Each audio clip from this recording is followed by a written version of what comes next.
और चलिए अब नोएडा से बड़ी खबर है। विद्युत विभाग की एक बड़ी लापरवाही सामने आई है। एक उपभोक्ता को 4 करोड़ 2 लाख रुपए का बिल भेज दिया गया और 24 जुलाई तक इसे जमा करने का समय भी दे दिया गया।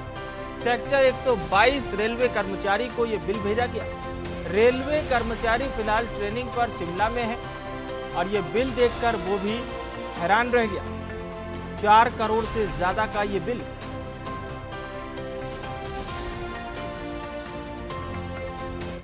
मेरे पास जो मकान मालिक हैं उनका फोन आया कि साहब ये देखिए हमारा बिल 4 करोड़ से 2 लाख से भी ऊपर का आ गया है, और जबकि हम यहाँ पर रहते भी नहीं, 1-2 केवल किराएदार रहते हैं। ज़्यादा से ज़्यादा मेरा बिल 1000 रुपये के आसपास आता है, लेकिन इस बार मेरा 4 करोड़ का है। तो हम लोग भी परेशान हो गए। फिर बिजली ऑफिस में फ़ोन किया, फिर हो सकता है उन्होंने बोला कि मैं लिखवाता हूँ, क्या हुआ, कैसे हुआ, क्यों हुआ। उसके बाद फिर और लोगों से भी मैंने बात की, तो यहाँ पर काफ़ी लोगों का इस ढंग का मिस्टेक है और काफ़ी लोगों का जो बिल आता है वो हाई होकर के आता है।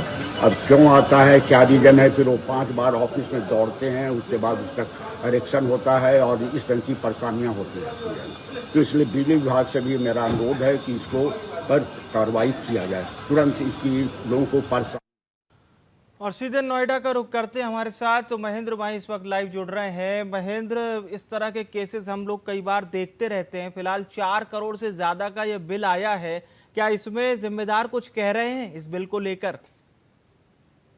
देखिए, ये पहली बार नहीं है कि बिजली विभाग द्वारा किसी को लागत से ज्यादा बिल दिया हो। यानी कि साफ तौर पर जो आम जनता होती है, जो रेसिडेंशियल एरिया में रहते हैं, उनके जो बिल आते हैं 2500, 3000, 4000, मैक्सिमम 5000 आते हैं। मगर सोचिए अगर किसी को अचानक 4 करोड़ और 2 लाख का बिल आ जाए, वो कहीं ना कहीं हैरान हो जाता है, वो कहीं ना कहीं परेशान नजर आता है। ऐसे में नोएडा के सेक्टर 122 में रहने वाले रेलवे के कर्मचारी हैं, जो कि फिलहाल शिमला में है, जब उनके पास एक टेक्स्ट मैसेज आया बिजली विभाग की तरफ से कि आपका जो बकाया बिल है वो 4 करोड़ 2 लाख है। अगर आप सही समय सीमा पे देते हैं तो आपको 2 लाख का छूट भी मिलेगा। तो सोचिए कितनी हैरानी और कितनी बड़ी लापरवाही इसको आप कह सकते हैं। वहीं बिल्कुल दूसरी तरफ ये बिल्कुल। भी कहा जा रहा है कि देखिए कि 2 लाख रुपए आपको छूट दिया जाएगा अगर आप सही समय पे भर देंगे। वहीं जो उपभोक्ता है, जो जिसका घर है, उसका साफ तौर पे कहना है कि देखिए मैं तो वहां रहता नहीं, मैं तो ट्रेनिंग के पर्पज से शिमला आया हूँ, और जो वहाँ किराएदार रहते हैं उनका जो बिजली बिल आता है वो 1000 से 1500 तक आता है। इसके बाद जो हमने बातचीत की, जो मुख्य अभियंता है हरि शंकर बंसल, जो कि पूरे जनपद के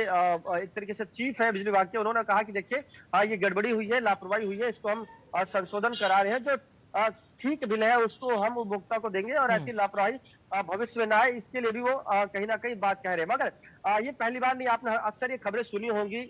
कभी कभी ये भी आता है किसी झुग्गी झोपड़ी में रहने वाले लोगों को 2-2, 3-3 करोड़ का बिल आ जाता है। तो कहीं ना कहीं ये बिजली विभाग की लापरवाही होती है। चलिए मान लेते हैं लापरवाही होती है, मगर उसके बाद सबसे ज्यादा इसमें कोई परेशान होता है वो उपभोक्ता है, जिसके नाम बिल आता है। क्योंकि ये ऑनलाइन ठीक नहीं होता जब तक आप 4 से 5 बार बिजली घर के चक्कर ना काट ले, जो अधिकारी है आपको परेशान ना करे, उससे पहले ये बिजली बिल ठीक नहीं होता। तो ऐसे में घूम फिर के जो आम जनता है वो सबसे ज्यादा परेशान होती है। ऐसे मामले में जो तमाम बड़े अधिकारी, उनको ध्यान में रखना चाहिए। अगर किसी का बाय डिफॉल्ट गलत बिल भी आ जाता है तो उसको वो करेक्शन करने के लिए खुद का जो सुपरवाइजर होता है उसके घर भेजे, आम जनता को ज्यादा परेशान ना करे। क्योंकि बिजली दफ्तर के बार बार चक्कर लगा के हर कोई परेशान हो जाता है, हर कोई अपने कामकाज में व्यस्त रहता है। मगर इस बीच अगर कोई बड़ा अमाउंट आ जाता है तो उसको ये लगता है कि कहीं बाद में कोई सरकारी बाधा ना बने या मेरे लिए कोई परेशानी ना हो जाए, इसलिए वो बार बार सारे काम छोड़कर अपने बिजली को ठीक करवाता है। जी बिल्कुल, आपने बिल्कुल सही बात कही। बहुत बहुत शुक्रिया महेंद्र, तमाम जानकारी हमारे दर्शकों तक पहुंचाने के लिए।